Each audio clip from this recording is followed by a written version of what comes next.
तो आज हम लोग पढ़ेंगे जियो टेक्निकल इंजीनियरिंग में इफेक्टिव स्ट्रेस के बारे में। बहुत ही इंटरेस्टिंग टॉपिक भी है और बहुत ज़्यादा इम्पोर्टेंट भी है, क्योंकि इफेक्टिव स्ट्रेस हम लोग जब भी बियरिंग कैपेसिटी की बात करेंगे सोइल की, तो वहाँ पे हमेशा इफेक्टिव स्ट्रेस की बात आएगी। तो मोस्टली जब भी हम लोग स्ट्रेस की बात करेंगे तो इफेक्टिव स्ट्रेस बहुत ज़्यादा अहम योगदान देता है अगर हम लोग सोइल के बारे में स्टडी कहीं करते हैं, खास करके स्ट्रेस के बारे में।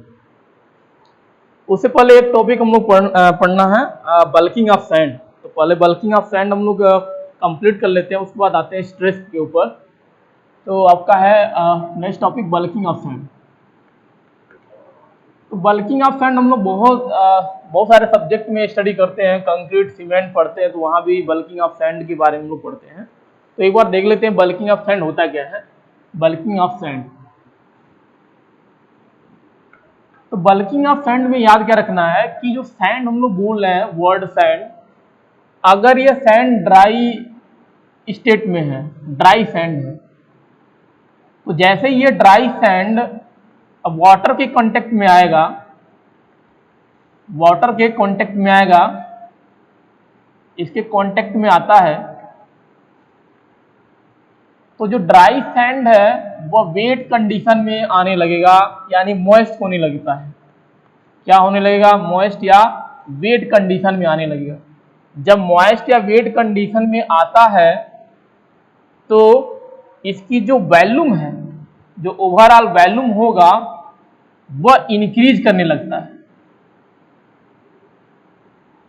ड्राई सैंड है, ड्राई सैंड जैसे ही वाटर कांटेक्ट में आएगा, या मॉइस्ट होगा या वेट कंडीशन में आने लगेगा।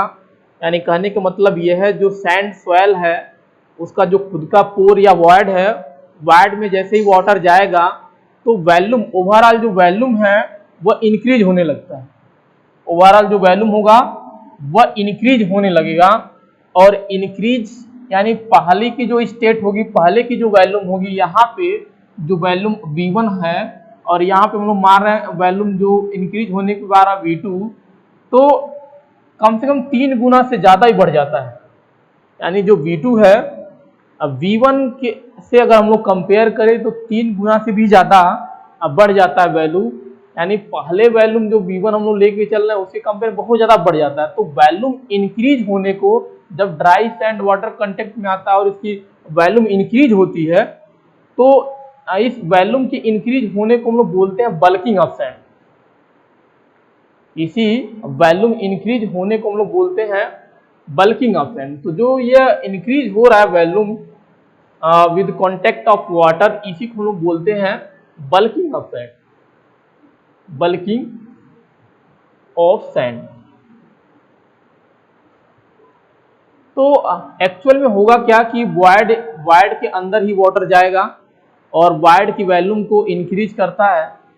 तो वॉइड की वॉल्यूम को इंक्रीज करेगा तो जो सॉलिड पार्टिकल होंगे सैंड के, वो एक क्लस्टर बना देते हैं, यानी वो डिफ्लेक्ट नहीं होंगे, अपने ओरिजिनल पोजीशन से डिस्टॉर्ट नहीं होते हैं, बल्कि एक दूसरे के साथ वो क्लस्टर फॉर्म में या कह सकते गुच्छे के फॉर्म में आपस में चिपके होते हैं। यानी हनीकॉम्ब स्ट्रक्चर बना के आपस में पार्टिकल, जो सैंड के पार्टिकल हैं, वो बधे होते हैं, और वॉल्यूम क्या होता है वॉइड का, वो बढ़ जाता है। और वॉल्यूम जब वॉइड का बढ़ेगा तो ओवरऑल जो वॉल्यूम है सैंड का वो भी बढ़ जाता है। तो वॉल्यूम बढ़ने के साथ साथ ऐसा नहीं है कि जो उसकी खुद की स्ट्रेंथ है या जो पार्टिकल टू पार्टिकल कांटेक्ट है वो वीक हो जा रहा है। तो पार्टिकल टू पार्टिकल जो कांटेक्ट है वो भी बना रहेगा। कैसे बना रहेगा? क्योंकि क्लस्टर बनता है, यानी पार्टिकल एक दूसरे के साथ हनीकॉम्ब स्ट्रक्चर बना करके जुड़ी होती है। तो जब भी ड्राई सैंड वाटर कांटेक्ट में आता है, वेट कंडीशन में आएगा, वॉइड के अंदर वाटर जाता है, वॉइड के अंदर जब वाटर जाएगा तो वॉइड की जो वॉल्यूम है इंक्रीज होने लगती है, और वॉल्यूम इंक्रीज होने लगेगी वॉइड की, तो ओवरऑल जो वॉल्यूम है सैंड सोइल का वो इंक्रीज होने लगता है। तो वॉल्यूम के इंक्रीज होने को हम लोग बोलते हैं बल्किंग ऑफ सैंड। अब कभी कोई क्वेश्चन में पूछ लिया जाएगा कि वाटर कंटेंट के किस वैल्यू पे जो सैंड का वॉल्यूम होता है, जो इंक्रीज होता है, वो मैक्सिमम होता है। तो याद रखेंगे 5 से 6% वाटर कंटेंट की वैल्यू पे जो वॉल्यूम होता है सैंड का वो सबसे ज़्यादा इंक्रीज होता है। तो अगर कर्व की हम लोग बात करें तो कर्व याद रखेंगे, एक्स एक्सिस पे होता है वाटर कंटेंट,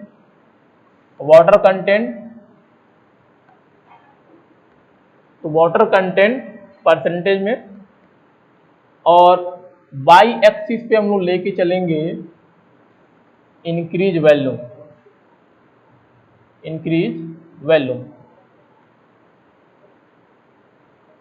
तो स्टार्टिंग में कुछ भी वॉल्यूम रहेगा, धीरे धीरे ये वॉल्यूम बढ़ेगा और एक टाइम ऐसा आएगा कि ये पीक पे चला जाएगा। तो पीक पे कब होगा? जब वाटर कंटेंट की वैल्यू 5 से 6% तक है, तो उस केस में जो वॉल्यूम इंक्रीज हुआ होगा सबसे ज्यादा होगा। तो यह बल्किंग ऑफ सैंड के लिए डायग्राम, और बल्किंग ऑफ सैंड होता क्या है आप इजीली याद रख सकते हैं। तो जो पार्टिकल होता है आपस में एपरेंट जो आभासी कोहेजन होता है, संसंजन होता है, उसके कारण पार्टिकल एक दूसरे के साथ बंधे होते हैं। इसका मतलब यह है कि जो पार्टिकल टू पार्टिकल कांटेक्ट है, जो बॉन्डिंग है, वो वीक नहीं होता है, लेकिन वॉल्यूम इंक्रीज होता है। वॉल्यूम इंक्रीज होने के पीछे रीजन क्या है कि वॉइड के अंदर वाटर जाता है और वो वॉइड की वॉल्यूम को इंक्रीज करता है, इसलिए ओवरऑल जो वॉल्यूम है वो इंक्रीज हो जाता है।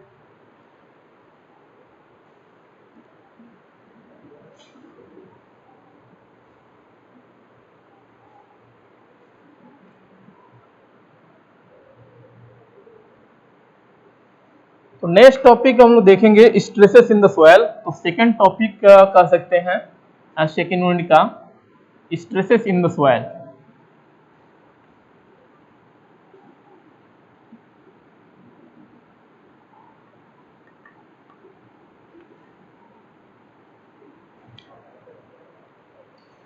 तो स्ट्रेसेस इन सॉइल की अगर हम लोग बात करें तो अगर कोई सॉइल मास का एक इलास्टिक मीडियम है तो उस पर दो तरह के फोर्स हम लोग कंसीडर करते हैं। तो in elastic medium of soil consider to be act to type of force. First जो फोर्स काम करेगा सॉइल मास के ऊपर, फर्स्ट होता है आपका बॉडी फोर्स, और सेकेंड जो फोर्स होता है उसको हम बोलते हैं सरफेस फोर्स। तो बॉडी फोर्स की अगर डेफिनेशन की बात करें तो फोर्स पर यूनिट वॉल्यूम, याद रखेंगे, फोर्स पर unit volume of soil mass is known as body force. तो इसमें याद रखेंगे फोर्स पर unit volume.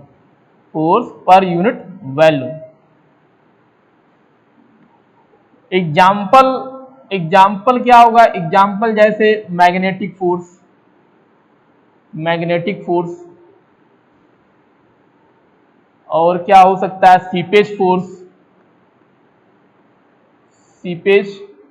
Force and gravitational force.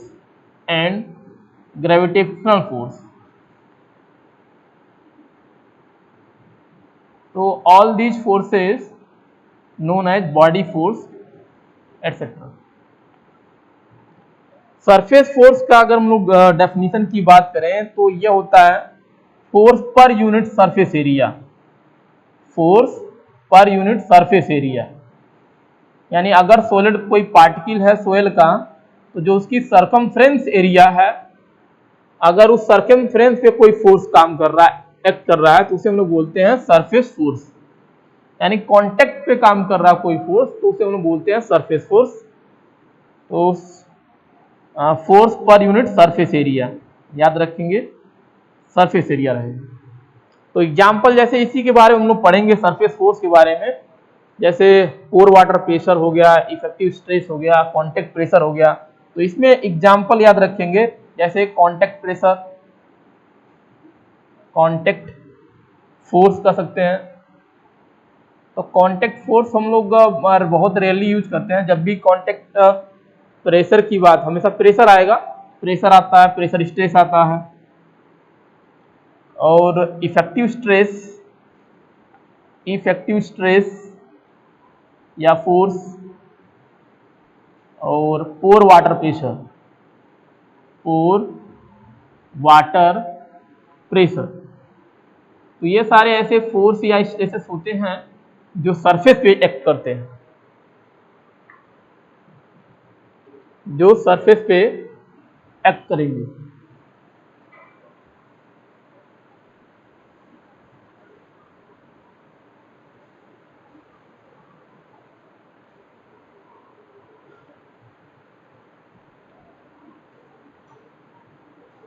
अब अगर हम लोग डीप में थोड़ा सा स्टडी करें, अगर ये आपका सोयल सैंपल है कोई,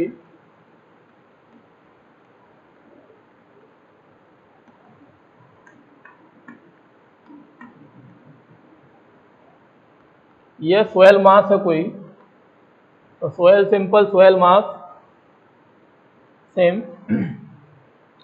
अगर हम लोग इस पे कोई एक्सटर्नल लोड लगाएं P, अगर इस सोयल मास के ऊपर कोई एक्सटर्नल लोड हम लोग P लगा रहे हैं, तो अगर जो सोयल मास है जिसके ऊपर एक्सटर्नल लोड P लग रहा है, अगर इस P एक्सटर्नल लोड को अगर ये रजिस्ट नहीं करेगा, अगर ये रोकेगा नहीं, अगर इसको बैलेंस नहीं करेगा, अगर इसको ये न्यूट्रल नहीं करेगा, तो ये सोयल मास क्या हो जाएगा, फाइनली फेल हो जाएगा। इसका मतलब यह है कि सोयल मास के एग्जिस्टेंस को अगर बनाए रखना है, बैलेंस कंडीशन में रहना है, तो एक्सटर्नल लोड जो P लग रहा है उसका पूरा का पूरा रजिस्टिंग होना चाहिए, उसका पूरा का पूरा न्यूट्रलाइजेशन होना चाहिए। तो इस एक्सटर्नल लोड P को न्यूट्रल कैसे करता है, यानी अगर कोई एक्सटर्नल लोड लग रहा है सोयल मास के ऊपर, तो उसको विरोध करने के लिए पूरा सोयल मास जाएगा। अब सोयल मास में दो चीजें होती है, हम लोग पढ़े थे। सोयल मास में एक तो होता है सॉलिड पार्टिकल, तो सबसे पहले यह लड़ने जाएगा, और दूसरा जो होता है गैप, तो दूसरे नंबर पे जाएगा आपका गैप। तो गैप यानी वॉइड, यानी कोई भी एक्सटर्नल लोड अगर किसी सोयल मास के ऊपर लगेगा तो उसको रजिस्ट करने के लिए, उसको बैलेंस करने के लिए, उसको रोकने के लिए दो मीडियम जाता है, पहला सॉलिड पार्टिकल, दूसरा वॉइड। यानी कुछ न कुछ इसका शेयर होता है, यानी एक्सटर्नल लोड अगर P लगा है तो P का कुछ परसेंट यह रोकेगा, P का कुछ परसेंट यह रोकेगा, ओवरऑल मिला के P के इक्वल हो जाएगा। तो अगर P के इक्वल आ रहा है, इसका मतलब सोयल मास आपका फेल नहीं होगा। अगर P के इक्वल नहीं आ रहा है, कम आ रहा है, तो इसका मतलब सोयल मास फेल हो जाएगा। तो ये मैकेनिज्म है ये चीजें समझने के लिए। अगर कोई एक्सटर्नल लोड आपका सोयल मास के ऊपर लग रहा है तो कौन कौन रजिस्ट करता है, तो दोनों रजिस्ट करते हैं, सॉलिड पार्टिकल भी और वॉइड भी। तो याद रखेंगे क्या इसमें याद रखना है, सेंटेंस क्या लिखेंगे, तो if any external load applied on soil mass, if any external load applied on soil mass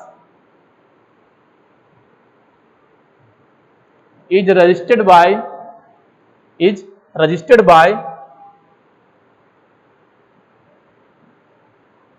soil particles, solid particles and pore water and pore water of soil mass and pore water of soil mass। तो pore water का मतलब यह है जो पोर के अंदर water है वह रजिस्ट करेगा।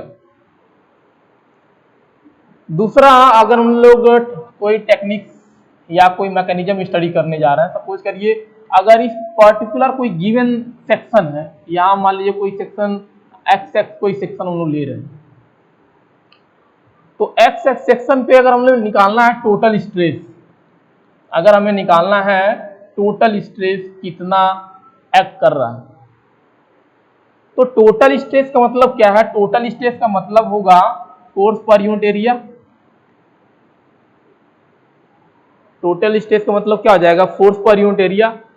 तो इसका मतलब उस गिवन सेक्शन पे एक्स एक्स पे अगर हमें टोटल स्ट्रेस निकालना है तो कितना लोड लग रहा है यह पता होना चाहिए। अब लोड कहां से आएगा, लोड दो तरीका से हो सकता है। यहाँ पे टोटल स्ट्रेस हमें फाइनली निकालना है एक गिवन सेक्शन के ऊपर एक्स एक्स पे, तो टोटल स्ट्रेस यानी हम लोग लिख सकते हैं फोर्स पर यूनिट एरिया, और फोर्स यानी लोड। अब लोड कैसे हो सकता है, या तो एक्सटर्नल हो सकता है, लोड क्या हो सकता है, या तो एक्सटर्नली लगा होगा, या तो क्या लगा होगा, इंटरनली लगा होगा, इंटरनल फोर्स होगा, कोई इंटरनल लोड होगा। अगर इंटरनल लोड की हम लोग बात कर रहे हैं, इंटरनल लोड, तो इसका मतलब क्या है, खुद का वेट, सेल्फ वेट। इंटरनल और क्या होगा, इंटरनल यही होगा, खुद का वेट। तो इंटरनल लोड का मतलब सेल्फ वेट। अब अगर हमें सोयल का सेल्फ वेट, सॉयल का लेना है, सॉयल का सेल्फ वेट क्या हो सकता है, तो सेल्फ वेट में एक तो होगा वेट ऑफ वाटर, सॉयल के अंदर वाटर होता है, वाटर के अंदर, तो वेट ऑफ वाटर प्लस क्या हो सकता है, weight of solid particle, weight of solid particle plus weight of air, weight of air. लेकिन जब भी दोनों से कंपेयर करते हैं, इसका वेट हम लोग क्या लेके चलते हैं, 0।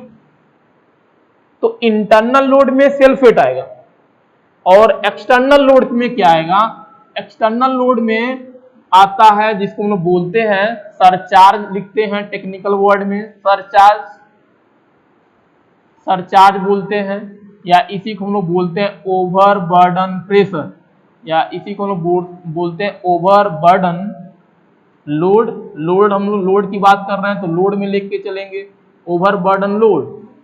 अब इसका मतलब क्या है, सरचार्ज या ओवर बर्डन लोड का मतलब यह है कि अगर एक नेचुरल सॉइल स्टेटा है, इसके ऊपर अलग से कोई चीज आप रख दिए हैं, इसके ऊपर अलग से कोई लोड डाल दिए हैं, किसी भी चीज का टेबल डाल दिए हैं, टेबल का लोड, बिल्डिंग बना दिए तो बिल्डिंग का लोड, तो ये सब किस में आएगा, सरचार्ज में आएगा। अगर बिल्डिंग बना दिए हैं या कोई एक्स्ट्रा कोई लगेज रख दिए हैं, कोई अलग मटेरियल रख दे रहे हैं, तो वह सब लोड, उसका लोड उस सोयल मास के ऊपर क्या कंसीडर करते हैं हम लोग, सरचार्ज के फॉर्म में, ओवर बर्डन लोड के फॉर्म में कंसीडर करते हैं।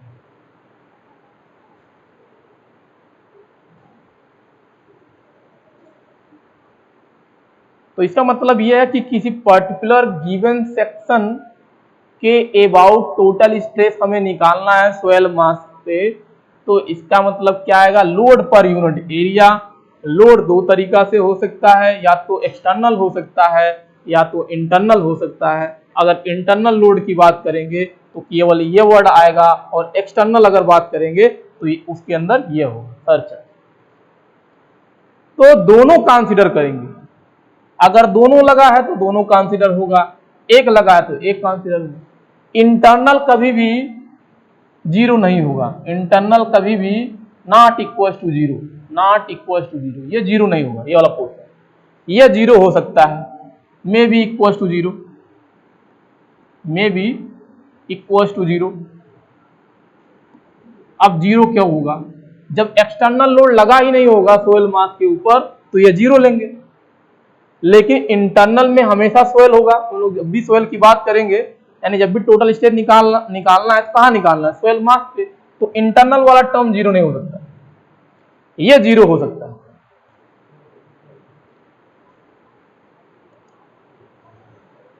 अब जो टोटल स्ट्रेस हम लोग यहाँ पे बात कर रहे थे, टोटल स्ट्रेस की वैल्यू, इसी को फर्दर क्लासिफाई किया गया है, इस टोटल स्ट्रेस को फर्दर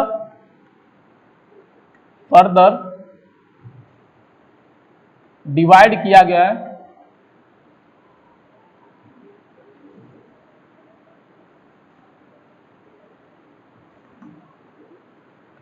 इन डिफरेंट कंपोनेंट, तो इसी को डिवाइड किया गया है बहुत सारे कंपोनेंट के बारे में। तो उसके बारे में हम लोग देखते हैं क्या है कंपोनेंट्स। तो टोटल स्ट्रेस, तो this total stress further constituents in different components, इसी को डिफरेंट कंपोनेंट के फॉर्म में हम लोग पढ़ते हैं। जो टोटल स्ट्रेस हम लोग स्टडी कर रहे थे, टोटल स्ट्रेस, तो इसी टोटल स्ट्रेस को हम लोग अदर कंपोनेंट के फॉर्म में पढ़ते हैं। तो वो कंपोनेंट स्ट्रेस होता क्या है, तो टोटल स्ट्रेस जो अदर कंपोनेंट होता है, पहला कंपोनेंट, अब ये बहुत इंपॉर्टेंट है, यही हमें पढ़ना है और यही एग्जाम में पूछा जाता है। टोटल स्ट्रेस के कंपोनेंट, जो दो कंपोनेंट, तो पहला होता है इफेक्टिव स्ट्रेस, तो आपको एग्जाम में इफेक्टिव स्ट्रेस डिफाइन करने के लिए पूछेगा। इफेक्टिव स्ट्रेस क्या होता है? इफेक्टिव स्ट्रेस, तो इफेक्टिव स्ट्रेस को हम लोग बोलते हैं इंटरग्रेनुलर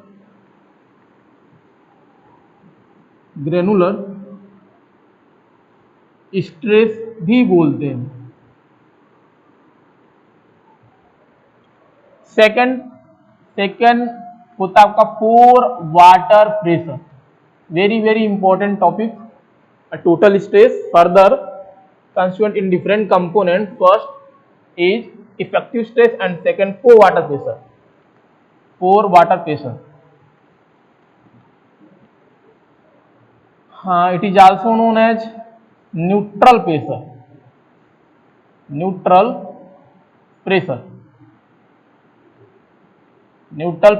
और न्यूट्रल स्ट्रेस। तो फर्स्ट हम लोग पढ़ते हैं सबसे पहले इफेक्टिव स्ट्रेस क्या होता है। फर्स्ट इफेक्टिव स्ट्रेस,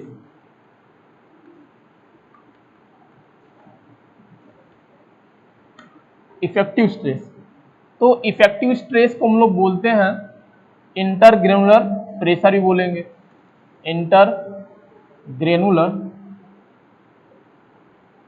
स्ट्रेस भी बोलते हैं वाले, तो याद रखिए इसका मीनिंग अभी समझ में आ जाएगा। इंटरग्रेनुलर स्ट्रेस कभी कोई पूछता है क्यों हम लोग बोलते हैं, तो ये हम लोग समझेंगे अभी।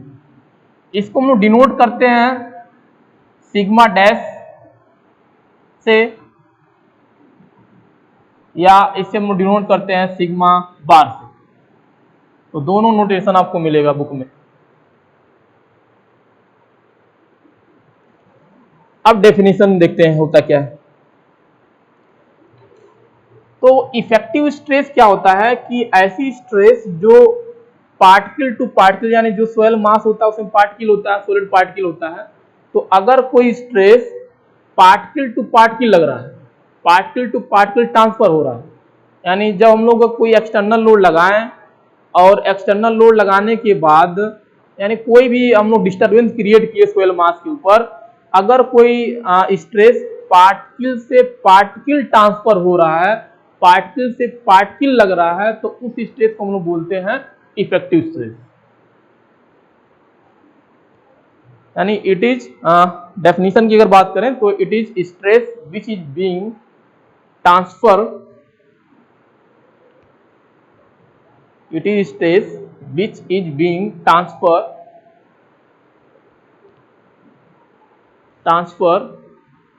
in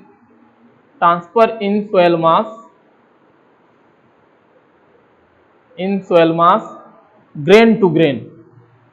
तो ग्रेन टू ग्रेन यानी particle to particle, grain to grain. अब चूंकि ये जो स्ट्रेस होता है वो ग्रेन टू ग्रेन ट्रांसफर होता है, ग्रेन टू ग्रेन एक्ट करता है, इसीलिए इसको हम लोग बोलते हैं इंटरग्रेनुलर। तो ग्रेनुलर यानी ग्रेन्स, इसलिए इसको हम लोग बोलते हैं intergranular stress.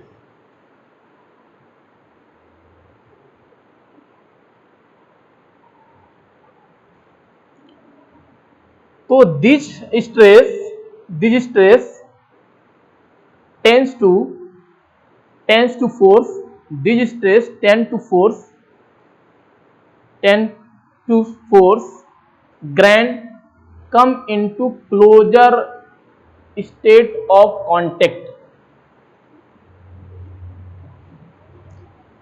This stress tends to grain come into closer state of contact। अब इसका मतलब क्या है, हम लोग अभी पढ़े कि जो इफेक्टिव स्ट्रेस है वो ग्रेन टू ग्रेन लगेगा, यानी इस पे लगेगा फिर इस पे लगेगा, इस तरह से ट्रांसफर होता रहेगा, इस तरह से लगता रहेगा, इस तरह से लगेगा। अब जैसे ही ग्रेन टू ग्रेन पे लगेगा, यानी इसके ऊपर लगेगा इसके ऊपर लगेगा, तो ये करता क्या है, ये स्ट्रेस अगर लगेगा तो करता क्या है, तो ये ट्राई करता है कि जो दो पार्टिकल है, मान लीजिए दो पार्टिकल पे लग रहा है, तो ये प्रयास करेगा कि दोनों पार्टिकल को और नजदीक कर दे, यानी कम इनटू क्लोजर स्टेट, यानी दोनों पार्टिकल को एक दूसरे के आसपास क्या कर दे, चिपका दे। तो ये हमेशा प्रयास करेगा इफेक्टिव स्ट्रेस। पहली बात याद रखेंगे, ग्रेन टू ग्रेन लगेगा यानी पार्टिकल से पार्टिकल पे लगता है। दूसरा क्या करने का प्रयास करता है, यानी पार्टिकल को एक दूसरे के नजदीक लाने का प्रयास करता है। इसमें और लिखेंगे since these stress act on grain to grain, therefore it is also called as intergranular stress। चूंकि यह स्ट्रेस क्या होता है, ग्रेन टू ग्रेन लगता है, इसलिए इसे हम लोग बोलते हैं इंटरग्रेनुलर स्ट्रेस। नेक्स्ट लाइन से इंपॉर्टेंट पॉइंट नोट करेंगे। नेक्स्ट लाइन से इफेक्टिव स्ट्रेस प्रिंसिपल यानी इफेक्टिव स्ट्रेस जो कॉन्सेप्ट है वो किसने दिया था, उसके बारे में अगर हम लोग बात करें तो effective stress principle given by Karl टरजागी।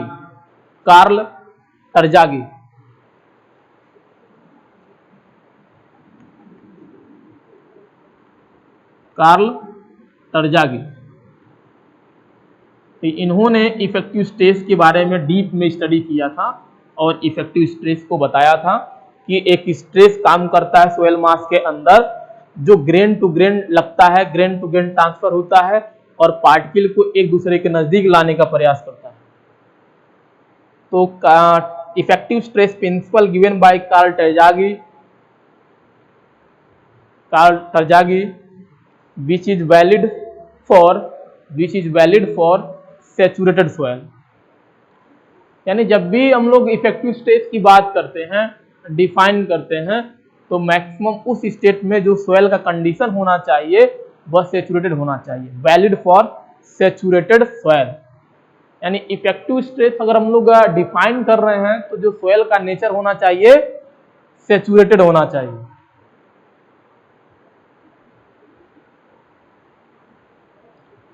Next जो सेकंड वाला हम लोग देखते हैं, सेकंड क्या आता है, पोर वाटर प्रेशर। तो सेकंड हेडिंग पोर वाटर प्रेशर, बहुत इंपॉर्टेंट डेफिनेशन हम लोग पढ़ रहे हैं क्योंकि इसी पे न्यूमेरिकल भी बेस है। अगर डेफिनेशन नहीं समझ में आएगा तो न्यूमेरिकल भी समझ में नहीं आएगा। तो सेकंड हम लोग पढ़ते हैं पोर वाटर प्रेशर। तो पोर वाटर प्रेशर को हम लोग बोलते हैं न्यूट्रल प्रेशर। न्यूट्रल प्रेशर क्यों बोलते हैं ये भी हम लोग समझेंगे डेफिनेशन के अंदर, क्यों इसको न्यूट्रल प्रेशर या न्यूट्रल स्ट्रेस कहते हैं। इसको हम लोग डिनोट करते हैं स्मॉल यू से, इसको हम लोग डिनोट करेंगे स्मॉल यू से करेंगे। अब ये स्ट्रेस क्या नया आ गया सोयल मास के अंदर, तो हम लोग जानते हैं कि जब भी सोयल की स्टडी करते हैं या सोयल को हम लोग देखते हैं तो दो स्टेट सामने निकल के आता है, एक तो सॉलिड पार्टिकल, दूसरा वॉइड या गैप। तो वॉइड में दो तरह के मीडियम होते हैं, एयर और वाटर। तो यहाँ पे जो स्ट्रेस जनरेट हो रहा है वह है पोर वाटर। तो पोर मीन्स होता है वॉइड, पोर मीन्स वॉइड।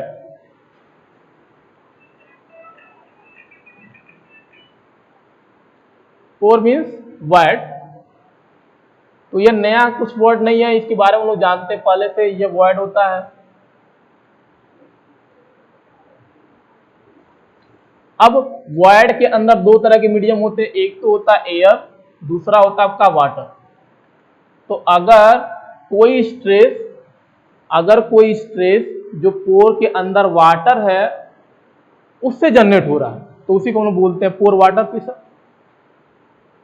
अगर कोई प्रेशर जो पोर के अंदर वाटर है वह जनरेट कर रहा है, उसके कारण जनरेट हो रहा है, तो उस हम लोग प्रेशर को बोलते हैं पोर वाटर प्रेशर। हम लोग पढ़े थे कि जो वाटर होता है उसके अंदर टेंशन होता है, तो टेंशन यानी फोर्स होता है। यानी हर एक जो अगर मान ली दो पार्टिकल है, पार्टिकल के बीच में अगर कोई वाटर है यहाँ पे स्टोर हुआ है तो इसके अंदर क्या होता है, टेंशन होता है, जिसको हम लोग बोलते थे, पढ़े थे कैपिलरी टेंशन।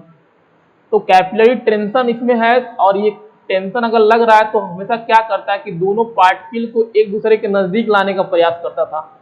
ये जो वाटर है ये एक दूसरे के जो पार्टिकल के बीच में है ये एक दूसरे के नजदीक लाने का प्रयास करता था पार्टिकल जो वाटर था। क्यों? क्योंकि इसके अंदर टेंशन होता है। इसका मतलब वाटर के अंदर टेंशन है तो स्ट्रेस भी होगा। टेंशन है तो स्ट्रेस भी होगा, और अगर स्ट्रेस है उसी स्ट्रेस को हम लोग बोलते हैं पोर वाटर प्रेशर या स्ट्रेस। तो ये जो स्ट्रेस है, जो पोर के अंदर वाटर स्टोर होता है उसके कारण जनरेट होता है। तो डेफिनेशन में लिखेंगे इट इज स्ट्रेस, तो स्ट्रेस, इट इज स्ट्रेस और प्रेशर which is being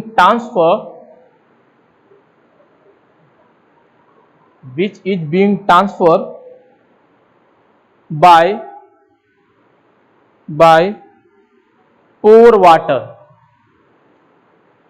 यानी यह प्रेशर किस पे लगता है या किससे ट्रांसफर होता है? पोर वाटर पे, यानी पोर के अंदर जो वाटर होता है उससे ट्रांसफर होगा। Which is being transfer by pore water and equals to weight of water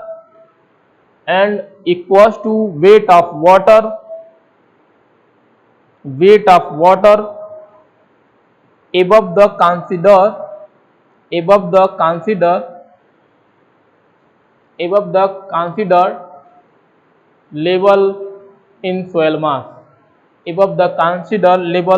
in soil mass, यानी अगर पोर वाटर प्रेशर किसी एक पर्टिकुलर लेवल के अकॉर्डिंग निकालना है, के अलोंग निकालना है, तो हम लोग क्या करते हैं कि वाटर का वेट निकालना। सपोज करिए ये सोयल मास है, यह सोयल मास है और इसके अबाउट हमें निकालना है, x कोई लेवल है, इसके अबाउट हमें क्या निकालना है? इसके अबाउट हमें u निकालना, पोर वाटर प्रेशर निकालना है।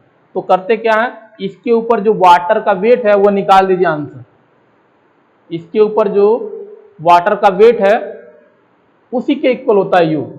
तो डीप में हम लोग समझेंगे भी कैसे निकालते हैं।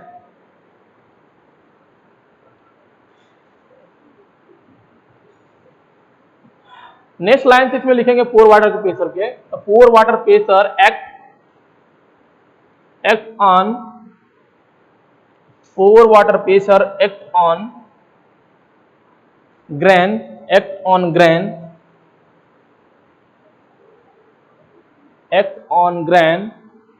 All around, act on grain और पार्टिकल ऑल अराउंड। तो जैसे अगर ये हम लोग पार्टिकल एक ले रहे हैं, सॉलिड पार्टिकल, क्या है? सॉलिड पार्टिकल है, सॉलिड पार्टिकल, और इसके आसपास अगर वॉइड है, इसके आसपास क्या है? गैप है, तो उसमें वाटर भरा होगा। अगर ये वॉइड हम लोग लेके चल रहे हैं पूरा का पूरा वॉइड, तो इसमें क्या होगा? इसी में वाटर होगा। ये क्या है? ये हम लोग लेके चल रहे हैं वॉइड, इसी को हम लोग बोल रहे हैं पोर, और इसके अंदर क्या है? वाटर है। अब ये वाटर ही क्या लगाएगा? प्रेशर लगाएगा। ये वाटर ही क्या लगाएगा? प्रेशर लगाएगा। तो पार्टिकल के ऊपर इस तरह से प्रेशर लगाता है ये वाटर, इस तरह से चारों तरफ से लगाता है। पार्टिकल के ऊपर जो वाटर है वो चारों तरफ से है, चारों तरफ से अगर वाटर है, वॉइड है, तो चारों तरफ से लगाएगा इस तरह से। तो जब चारों तरफ से लगाता है, तो सपोज करिए अगर यह मान लीजिए प्रेशर लग रहा है, तो अगर ये इस पे कोई डिस्टरबेंस क्रिएट करता, उससे पहले उसके जस्ट सामने भी प्रेशर लग रहा है,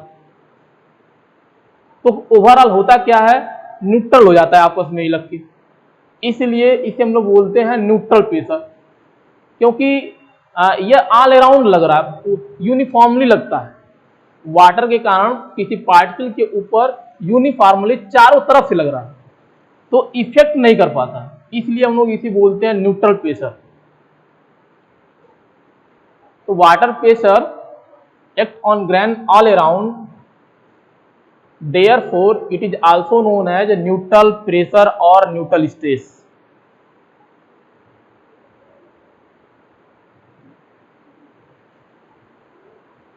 therefore it is also known as neutral pressure or neutral stress, and it does not tends to grain or particle, and it does not tends to grain or particle come into closer state of contact।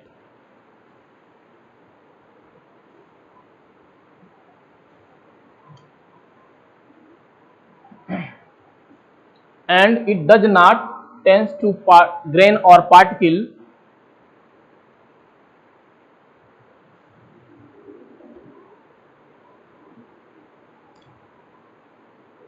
tends to grain or particle come into closer state of contact। इस word को समझते हैं। इस word को हम लोग ऐसे समझें कि चूंकि पोर वाटर प्रेशर हम लोग देख रहे हैं कि सॉलिड पार्टिकल के ऊपर चारों तरफ से लग रहा है, तो इसका इफेक्ट क्या, किसी एक पर्टिकुलर हम लोग डायरेक्शन में अगर प्रेशर की स्टडी करें किसी पर्टिकुलर डायरेक्शन में, तो अगर मान लीजिए इस डायरेक्शन से प्रेशर लग रहा है, अब अगर इस पे कोई डिस्टर्बेंस या एक्टिविटी क्रिएट करता उससे पहले उसके सामने भी लगा है, तो ओवरऑल क्या है, इसका रिजल्ट न्यूट्रल हो जाता है, जीरो हो जाता है। तो यह कहीं मूव नहीं कर पाता है। जब मूव ही नहीं करा पाएगा किसी सॉलिड पार्टिकल को ये प्रेशर, तो कांटेक्ट में कब लाएगा, नहीं ला पाएगा।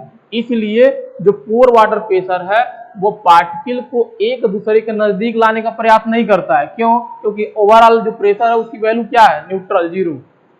तो वही हम लोग इसमें वर्ड में लिखे हैं।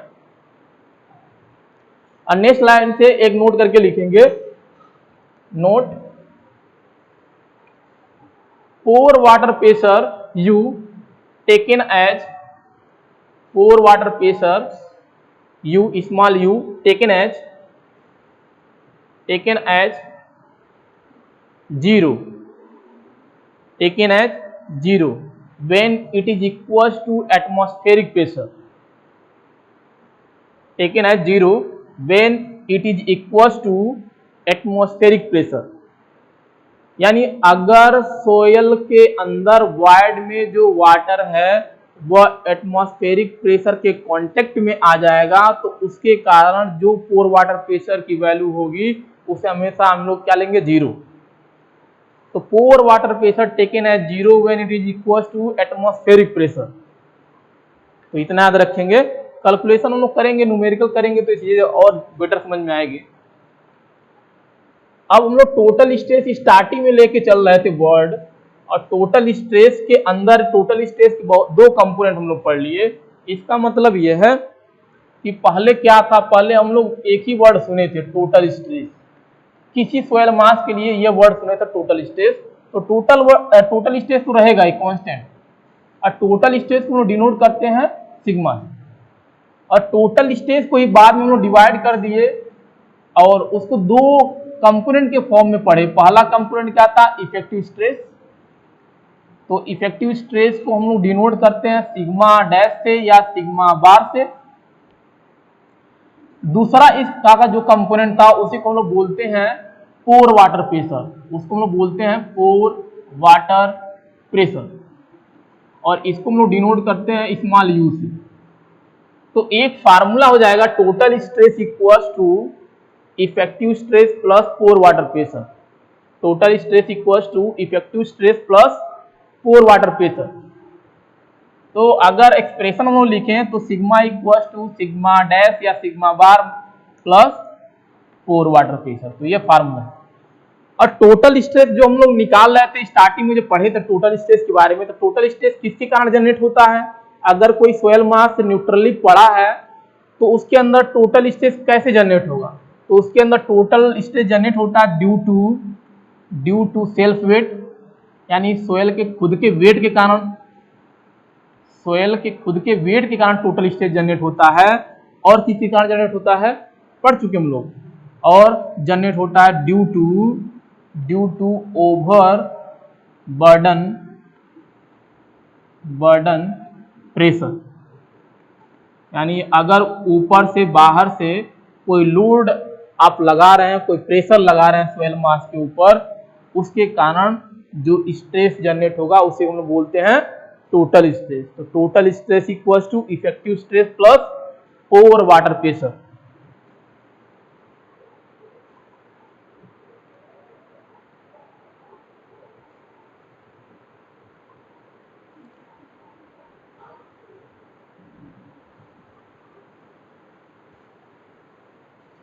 अब यह तो थ्योरी था। अगर हमारे पास कोई सोयल मास का स्टेटा दिया होता, किसी सोयल मास का स्टेटा कंडीशन दे दिया हो और आपसे कहे कि ये चीजें निकालिए, तो कैसे निकालेंगे।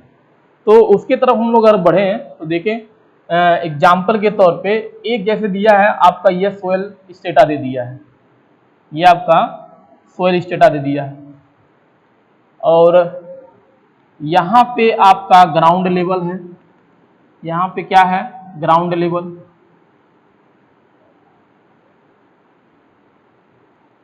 और इसकी हाइट दे दिया है सपोज करिए h1, और यहाँ से यहाँ तक हाइट दिया है h1, और यहाँ से यहाँ तक हाइट दिया है h2, और ये हम लोग एज्यूम कर लें ये लेयर आपका AA है, ये आपका BB है, और ये आपका CC है, ये लेयर।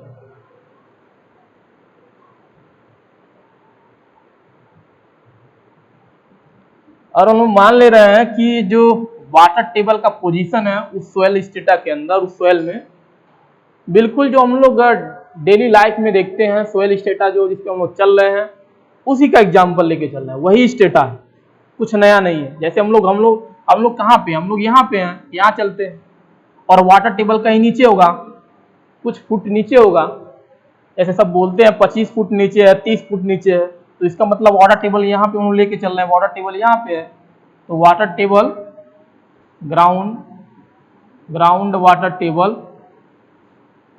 टेबल यहाँ पे लेके चल रहे हैं कि वाटर टेबल का पोजीशन यहाँ पे है। तो टोटल स्ट्रेस कैसे निकालेंगे इस स्टेटा के लिए, अगर हमसे पूछ दे किसी भी पर्टिकुलर लेयर पे हमसे पूछ दे कि टोटल स्ट्रेस की वैल्यू क्या होगी तो कैसे निकालेंगे, इफेक्टिव स्ट्रेस का वैल्यू पूछ दे तो कैसे निकालेंगे, पोर वाटर प्रेशर पूछ देगा तो कैसे निकालेंगे, वो सीखने का हम लोग प्रयास कर रहे हैं कैसे अप्लाई करेंगे। तो सबसे पहले हम टोटल स्ट्रेस के बारे में देखते हैं। तो टोटल स्ट्रेस इतना हम लोग जानते हैं कि स्ट्रेस है, इसका मतलब force upon area, force upon area लिख सकते हैं, और फोर्स को हम लोग लिख सकते हैं टोटल वेट, यानी जिसके कारण स्ट्रेस जनरेट हुआ है, यानी किसी वेट या फोर्स के कारण जनरेट हुआ, तो टोटल वेट इसकी जगह हम लोग लिख सकते हैं टोटल वेट, और एरिया ही रहेगा आपको। और वेट को हम लोग अगर देखें तो वेट को हम लोग पढ़े थे कि वेट इक्वल टू लिख सकते हैं यूनिट वेट इनटू वॉल्यूम, और एरिया तो आपका ए रहेगा। अगर हम लोग सिंबल के फॉर्म में लेके चलना है, एक्चुअली हम लोग करना क्या चाहते हैं, हम लोग फार्मूला ड्राइव करना चाहते हैं कि टोटल स्ट्रेस अगर हमें निकलना है तो फार्मूला क्या होगा। अगर टोटल स्ट्रेस हम लोग निकाल रहे हैं सिग्मा, तो फार्मूला सिंबल फॉर्म में क्या आएगा, तो यूनिट वेट हमें पता है, तो यूनिट वेट अगर सोयल का कंडीशन नहीं दिया तो बल्क लेके चलेंगे। अगर सोयल नहीं पता है सोयल के बारे में कि कंप्लीटली सेचुरेटेड है या कंप्लीटली ड्राई है, तो हम लोग बल्क यूनिट वेट लेके चलेंगे, याद रखिए। अब वॉल्यूम को हम लोग क्या लिख सकते हैं, वॉल्यूम को लिख सकते हैं area into distance, height, cross sectional area into height. अगर हम लोग यहाँ पे ये चीजें वॉल्यूम डिफाइन करना है, अगर यहाँ पे हमसे पूछे कि बीबी लेयर पे वॉल्यूम क्या होगा, तो इसका मतलब क्या है, यह क्रॉस सेक्शनल एरिया, काट के ऊपर से देखेंगे जो दिखेगा एरिया, क्रॉस सेक्शनल एरिया, और डेप्थ यानी इसका यहां से ग्राउंड लेवल से हाइट कितना है, डेप्थ कितना है, वॉल्यूम निकल जाएगा। तो हम लोग वॉल्यूम की जगह लिख सकते हैं cross sectional area into height, depth, यानी कितने डेप्थ तक वो सोयल है, ठीक है, इतने डेप्थ तक सोयल है। तो हम लोग स्टडी करते हैं ग्राउंड लेवल से, हम लोग नीचे से ऊपर थोड़ी आएंगे, हम लोग ऊपर से ही नीचे जा सकते हैं सोयल के अंदर।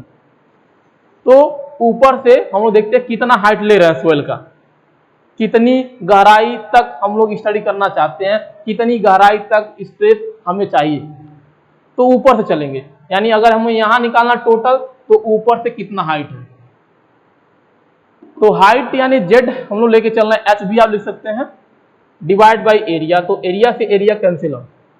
इसका मतलब जो टोटल स्ट्रेस की वैल्यू आएगी, आपको क्या लिखना होगा हमेशा, जब भी टोटल स्ट्रेस आपसे पूछेगा, यूनिट वेट लिखना है और हाइट का मल्टीप्लाई कर देना। यूनिट वेट में हाइट से क्या करेंगे, मल्टीप्लाई कर देंगे, टोटल स्ट्रेस निकल जाएगा किसी पर्टिकुलर पॉइंट पे। बस थोड़ा सा कांसेप्ट याद रखना पड़ेगा कि यूनिट वेट क्या होगा, और हाइट क्या होगा, वो हम लोग सीखेंगे डीप में। अगर यहाँ पे दे देता कि ओवरबर्डन लोड लगा है, कोई लोड लगा है इसके ऊपर, सोयल के ऊपर कोई लोड लगा है। अब ये लोड हो सकता है इसके ऊपर बिल्डिंग बना, ओवरबर्डन लोड यानी कोई बिल्डिंग बना है। तो पहले तो सोयल बिल्कुल फ्री था, उसके ऊपर बिल्डिंग हम लोग बाद में बनाए हैं, तो इसका जो लोड होगा बिल्डिंग का, उसी को हम लोग बोलते हैं ओवरबर्डन लोड, यानी बाद में लगाया हुआ लोड, बाद में थोप दिया गया हो लोड, इस तरह से। तो ओवरबर्डन लोड ये हो जाएगा। तो इसी के लोड को हम लोग बोलते हैं सरचार्ज। तो इसको हम लोग डिनोट करते हैं सरचार्ज को स्मॉल क्यू से। तो अगर सरचार्ज लगा है, if surcharge applied on ground surface, या कह सकते हैं कि ऑन सोयल मास, यानी सोयल के ऊपर लगा है, ऑन सोयल मास, तो क्या होगा टोटल स्ट्रेस की value. Then total stress equals to, ये तो रहेगा ही, ये तो सोयल के कारण इंटरनल स्ट्रेस है, ये खुद का इंटरनल स्ट्रेस है, और बाहर से क्या लगा दिया आप, सरचार्ज लगा दिए क्यू। तो ये क्या है, स्मॉल क्यू सरचार्ज लोड। क्या है, सरचार्ज लोड की वैल्यू आ जाएगी यहां से,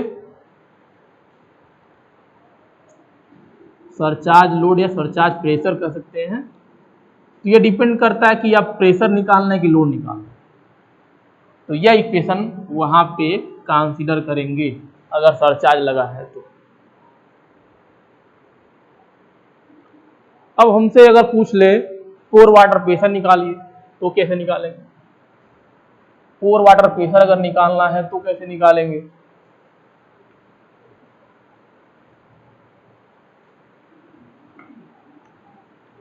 पोर वाटर प्रेशर,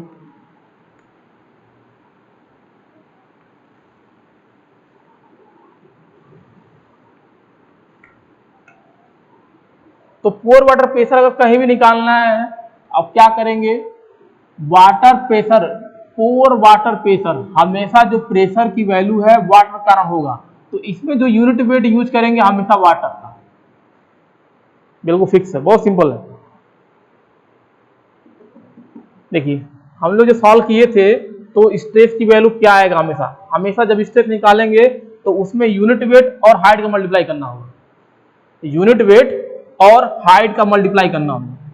तो ये भी स्ट्रेस ही है, तो इसका मतलब इस फार्मूले में भी क्या आना चाहिए, यूनिट वेट और हाइट का मल्टीप्लाई। अब चूंकि ये स्ट्रेस हमेशा किसी कारण जनरेट होता है, वाटर का, वाटर नहीं है तो जीरो, अगर वाटर है ही नहीं सोयल मास में तो यू डायरेक्ट जीरो। तो ये हमेशा वाटर कारण होगा, तो यूनिट वेट किसका, वाटर इनटू हाइट। तो हाइट HW लेते हैं, लिखते हैं HW। अब HW क्या होता है, इसके पीछे भी बहुत बड़ा मैकेनिज्म है। HW मीन्स होता है हाइट, या कह सकते हैं डिस्टेंस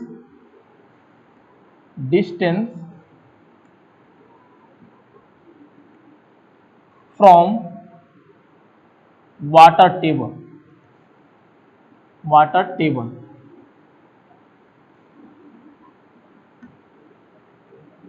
यानी वाटर टेबल से डिस्टेंस। सपोज करिए अगर हमें निकालना बी पे, अगर बी पे हमसे कहे कि पोर वाटर प्रेशर निकालिए, तो क्या लिखेंगे, ये तो हमें पता ही होगा, गामा डब्ल्यू, ये तो पता ही है, इंटू HW क्या बोल रहा है कि डिस्टेंस फ्रॉम वाटर टेबल, यानी यहां निकालना है और इसका पोजीशन कहां से, वाटर टेबल से। वाटर टेबल कहां, यहीं पे, तो डिस्टेंस क्या होगा, जीरो। तो अगर बी पे निकालना है तो पोर वाटर प्रेशर की वैल्यू जीरो। तो हमेशा याद रखेंगे H होता क्या है, तो H होता है distance from water table. Water table से जिस लेयर पे आपको पोर वाटर प्रेशर निकालना है उसका पोजीशन। तो अगर यहां पे पोर वाटर प्रेशर हम लोग निकाले, सपोज करिए सी के लिए निकालना है हमें, सी के लिए अगर निकालना है तो एग्जाम्पल लेके चल ही रहे हैं हम लोग, ले रहे हैं at CC level, CC section लिख सकते हैं, at CC section total stress. अगर हमसे कह रहा है कि टोटल स्ट्रेस की वैल्यू निकालिए कहाँ पे, सीसी पे, यहाँ पे निकालना, तो हम लोग लिखेंगे total stress equals to, total stress equals to, अब टोटल स्ट्रेस क्या बताता है, टोटल स्ट्रेस सेल्फ वेट बताता है या ओवर बर्डन प्रेशर बताता है। तो यहाँ से चलेंगे, ध्यान देंगे, यहाँ से चलेंगे, पहले देखते हैं जब भी टोटल स्ट्रेस निकालना हो तो पहले जितना जोन बनना है, जितना लेयर बनना है उसको अलग अलग देखिए। जब भी टोटल स्ट्रेस आपको निकालना हो तो पहले आप देखिए कि कितना स्टेटा है सामने। तो अगर हम लोग देखेंगे तो 2 स्टेटा मिला, 1 2। अब दोनों स्टेटा के लिए अलग अलग फार्मूला हम लोग लिखेंगे, अलग अलग सेल्फ वेट लिख के ऐड कर देंगे आंसर। जब भी टोटल स्ट्रेस निकालना है तो पूरे सोयल मास को हम लोग किस में डिवाइड कर देंगे, स्टेटा में। तो 2 स्टेटा दिख रहा ऑलरेडी, 1 2। अब इस दोनों स्टेटा के सेल्फ वेट को निकाल करके ऐड कर दीजिए आंसर। कहां तक ऐड करना होता है, जहां पे आपको निकालना वहां तक ऐड करना होता है। तो सीसी पे निकालना है तो यहां से चले एक स्टेटा, यहां से चले दूसरा स्टेटा। तो टोटल स्ट्रेस इक्वल टू, यहां से चलेंगे तो आ जाएगा आपका, अब यूनिट वेट इनटू हाइट कितना है h1, इस स्टेटा के लिए h1। अब यूनिट वेट ध्यान देंगे कि यूनिट वेट क्या लेना है, बहुत सिंपल। तो वाटर टेबल से ऊपर है तो यूनिट वेट लेंगे bulk unit weight, water table के ऊपर है तो यहां पे जो यूनिट वेट लेंगे बल्क यूनिट वेट। ऐसा नहीं है कि अगर वाटर टेबल यहाँ पे तो पूरा का पूरा सॉइल क्या होगा, कंप्लीटली ड्राई होगा, कंप्लीट नहीं होगा लेकिन नमी होगी इसके अंदर। हम लोग पढ़े थे वाटर टेबल का डेफिनेशन क्या होता है। वाटर टेबल ये बताता है कि जो इसके नीचे सॉइल है वो सैचुरेटेड, इसके ऊपर जो सॉइल है ड्राई। तो कंप्लीटली ड्राई नहीं होता है, नमी होती है। ठीक है, जब तक लिखा ना हो आपको क्वेश्चन डेटा के अंदर, तब तक अपने तरफ से नहीं लेके चलना है। हम लोग क्या लेके चलेंगे, बल्क। तो ये हो गया बल्क यूनिट वेट, हाइट कितना है h1। अब इसके नीचे जाएंगे तो प्लस हो गया इसका यूनिट वेट। तो इसका यूनिट वेट हम लोग लेंगे क्या, सैचुरेटेड। ये वाला जो सॉइल है वह वाटर टेबल के नीचे है तो गामा क्या लेंगे, सैचुरेटेड लेंगे। गामा क्या लेंगे, सैचुरेटेड, इनटू डिस्टेंस। तो डिस्टेंस क्या है h2। अब एक सरचार्ज भी अगर लगा है तो इसी में ऐड कर देंगे सरचार्ज, आंसर। अब पोर वाटर प्रेशर निकालेंगे, पोर वाटर प्रेशर U कहां पे निकालना हमें, at C section, at C section. C पे हमसे पूछ रहा है, सी पे निकालिए। तो मैं बताया था सी पे निकालना है, आप लोग क्या करिए, आप U equal to gamma W लिख दीजिए। अब हमें क्या चाहिए, हाइट चाहिए, डिस्टेंस चाहिए। तो डिस्टेंस कहाँ निकालना है, सी पे निकालना है। तो सी पे निकालना है तो सी जो हाइट होता है, हाइट हमें लिखना है, तो सी पे निकालना है तो जो हाइट होना चाहिए कहाँ से, वाटर टेबल से। तो सी से निकालना है, कहाँ जाना है, वाटर टेबल तक। क्या वैल्यू आया, h2। तो यहां मल्टीप्लाई कर देंगे h2, आंसर। तो पोर वाटर प्रेशर निकल गया, टोटल स्ट्रेस की वैल्यू निकल गया। अब हमें निकालना इफेक्टिव स्ट्रेस। इफेक्टिव स्ट्रेस का डायरेक्ट कोई फार्मूला नहीं है, याद रखेंगे। इफेक्टिव स्ट्रेस का डायरेक्ट कोई फार्मूला निकालने का नहीं है, वह हमेशा हम लोग निकालते हैं टोटल स्ट्रेस वाले फार्मूले से। जब भी आपको निकालना है कहीं इफेक्टिव स्ट्रेस, जब भी निकालना है इफेक्टिव स्ट्रेस, तो फार्मूला डायरेक्ट फार्मूला नहीं है। इफेक्टिव स्ट्रेस इक्वल टू होता है टोटल स्ट्रेस, इस फार्मूले के according, total stress minus pore water pressure. तो सबसे पहले टोटल स्ट्रेस निकालते हैं, उसके बाद पोर वाटर प्रेशर निकालते हैं, उसके बाद हम लोग निकालते हैं इफेक्टिव स्ट्रेस। तो टोटल स्ट्रेस इक्वल टू होता है effective stress plus pore water pressure. तो effective stress equal to total stress minus pore water pressure. तो हम लोग टोटल स्ट्रेस निकाले तो क्या आया था, टोटल स्ट्रेस इक्वल टू आया था गामा भी h1 plus gamma saturated H2 minus core water pressure हम लोग निकाले थे गामा W इंटू H2। तो H2 दोनों में कॉमन है, यहाँ देखेंगे तो ये आ जाएगा गामा B इंटू H1 और H2 हम लोग कॉमन लेंगे H2, तो यहाँ पे आ जाएगा gamma saturated minus gamma W, और gamma saturated minus gamma W क्या होता है, सबमर्ज यूनिट वेट। तो ये आ जाएगा finally gamma B into H1 plus submerge unit weight gamma dash into H2। तो ये आ जाएगा आपका इफेक्टिव स्ट्रेस। तो किसी भी पर्टिकुलर लेयर के लिए अगर आपसे टोटल स्ट्रेस पोर वाटर प्रेशर आपसे पूछता है तो इस तरह से हम लोग अप्लाई करके निकालेंगे।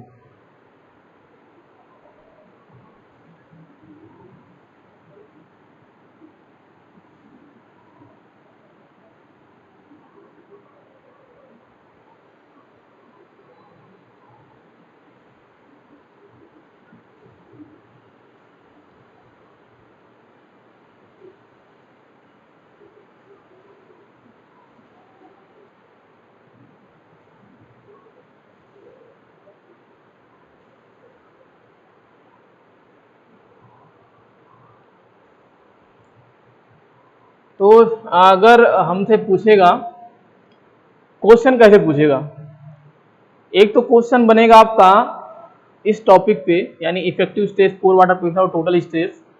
क्वेश्चन में डेटा दिया होगा, स्टेटा सोयल के स्टेटा कंडीशन दिया होगा और उसमें हर एक चीज दिया होगा, हाइट की वैल्यू क्या है, बल्क यूनिट वेट क्या है और वाटर टेबल का पोजीशन इतने डिस्टेंस पे है, और आपसे पूछेगा कि इस पर्टिकुलर लेयर पे आप निकालिए। एक तो इस तरह क्वेश्चन बनेगा। दूसरा आपको कंडीशन दे देगा, बोलेगा कि सबमर्ज सोयल मास के लिए आप निकालिए वैल्यू, सबमर्ज सोयल मास के लिए आप वैल्यू निकालिए बॉटम के बाद।